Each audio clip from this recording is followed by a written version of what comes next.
You know, this guy could have the stuff to make it in the NBA? Very early, because I remember him roaming the halls of these arenas, and he was playing with some of the other kids who turned out to be great players, including Henry Bibby's son, Michael Bibby, and many of the others. And he had a knack for it at an early age, and he was proficient at an early age, and he was a high school phenom after he had come back from living in Italy, at Lower Merion High School in Philadelphia. Philadelphia was his roots,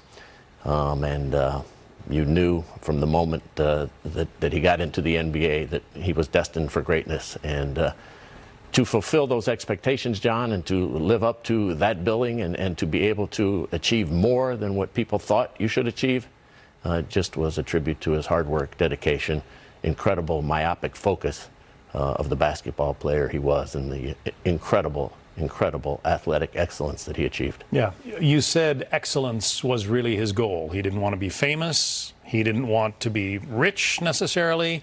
Well, I think he liked those things. I'm sure he did. Maybe not the fame, but he wanted to be the best, and he wanted to be excellent.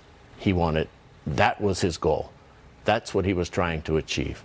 That commitment to excellence is virtually unsurpassed by anybody that I know who has participated in professional sports. There are others who I'm sure have it: Floyd Mayweather, Tom Brady, Michael Jordan, Tiger Woods. There are others, but he was myopic in his vision. He saw nothing other than victory and excellence. That's all he wanted.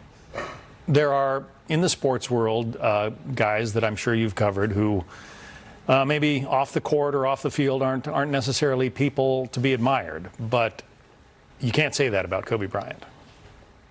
From my perspective, absolutely not. He was very admirable. There were thousands of acts of kindness that he was not seeking any publicity for. The people that he helped, the things that he did to go out of the way for others, might have gone contrary to the Mamba mentality that he built, that he flourished in. That might have looked a little bit awkward to be having so many acts of kindness and still have that killer type instinct that he nurtured. But he was a wonderful guy, and very loyal, decent, wonderful friend. And I'm going to remember very fondly those qualities. Yeah, you know, the amazing marks that he set. Well, there was that three-peat that the Lakers made as champions in the 2001-2003 time frame. Then Shaquille O'Neal was traded to the Miami Heat. A lot of people thought it was kind of the end of the dynasty, but Kobe helped bring them back. He wasn't going to let that happen. In fact, he kind of wanted to show everybody that he was not the sidekick, that he was not Robin the Batman. And he did. And they brought in Pau Gasol and some other players, obviously not of the stature of Shaquille O'Neal. And Kobe went on to win those two championships. Shaquille had won in Miami, and Kobe wanted to show that, you know what, I can do this too, and he did it. And later in life, they obviously patched up their differences and figured out after it was too late that they were better together than apart. But Kobe did achieve what he wanted to achieve. In fact, he achieved everything in basketball: Olympic gold medal, numerous times on the Dream Team in USA Basketball, in the playoffs as a champion, scoring leader number 3 up until last night when LeBron James just passed him. Had he gone on, it might have threatened the records of those above him, Karl Malone and Kareem Abdul-Jabbar. But I think what I'll remember also is when Dr. Neil Elitrage operated on him when he tore his Achilles.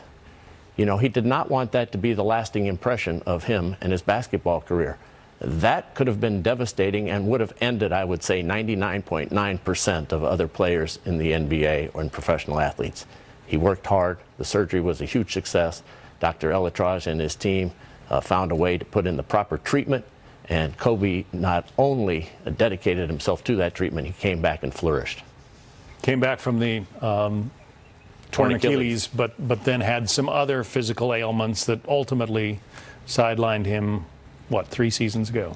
Nobody beats Father Time, as Muhammad Ali so aptly said, and it just catches up with Kobe. You got to understand, too, since the time he came out of high school, he didn't get to play those 22, 24-game seasons that they play in college. He went right to 82 games, and even though Del Harris didn't play him in his first years, he was playing all these games, plus you add all of those games in the postseason. Right. Those add up to miles on your legs and extra seasons, plus USA basketball. So he may have retired at 38 or whatever the number was. But guess what? The mileage on his legs was like 46. So he had a very full, long, lasting career that will reverberate forever. He will always be remembered as a great competitor, a great champion, and a terrific father. I believe we have a clip from the vault of you talking with Kobe Bryant. Do we have that, control room? Let's listen. How do you want to be remembered? You know, I said a long time ago, when I was 15 years old, I made a promise to myself and said, at the end of my career, I want people to think of me as a talented overachiever, that I was blessed with talent, but that I worked as if I had none. And if I could be remembered that way, that would be pretty good. Well, he'll be remembered that way and in so many others. He'll be remembered better than the way he wanted to be remembered, because he was all of that and much more. That was an honor to do his last interview in his uniform. I was honored to do the first interview that he did in a Laker uniform, and that speaks all you need to know about the type of man and loyalty that he had. He never forgot the people who were in his life. Jim Gray, a lifetime friend, really, of Kobe Bryant. Also our Fox News sportscaster and Fox contributor. Jim, thank you so much. Thank you, John. Good to spend time. Tough day, tough for all of us. Yes, it is. Difficult time. Our chief correspondent, Jonathan Hunt, is live in Calabasas, California. That's where the chopper went down and that took the life of Kobe Bryant and 4 others. Good afternoon, John, on what is, of course, a very somber day here in Calabasas, across Los Angeles, and, of course, across the entire world of sports. This is where Kobe Bryant and the 4 other people on board that helicopter were flying to, and we believe the accident happened as they were attempting to land here. Now, we're told by residents who were around here at the time that there was thick fog hanging over the hills of Calabasas here, and if you come around just this way with me, you can see up on the hillside here, as Kyle pans to the left, that is the smoking wreckage of the helicopter in which Kobe Bryant, his 13-year-old daughter Gianna, a pilot, and 2 other people were traveling and lost their lives when it apparently slammed into that hillside. What we do not know at the moment, John, is the precise cause. As I said, those who live here have been telling various media outlets through the day that there was an extraordinarily thick fog, the like of which they've rarely seen here in Calabasas. So clearly investigators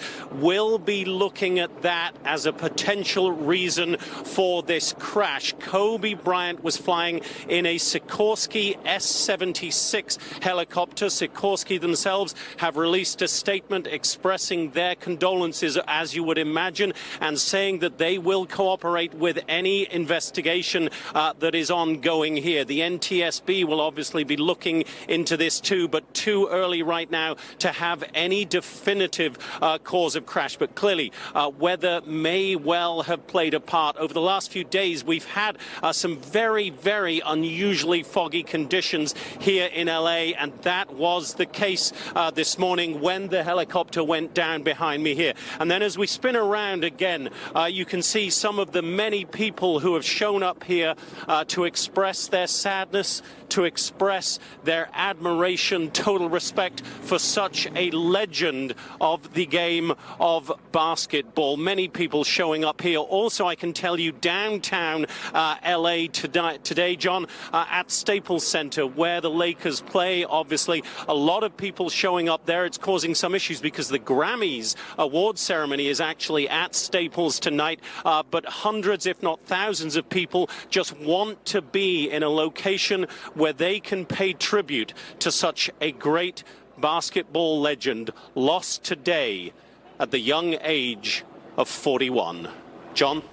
Unbelievable. Jonathan Hunt in Calabasas. Thank you.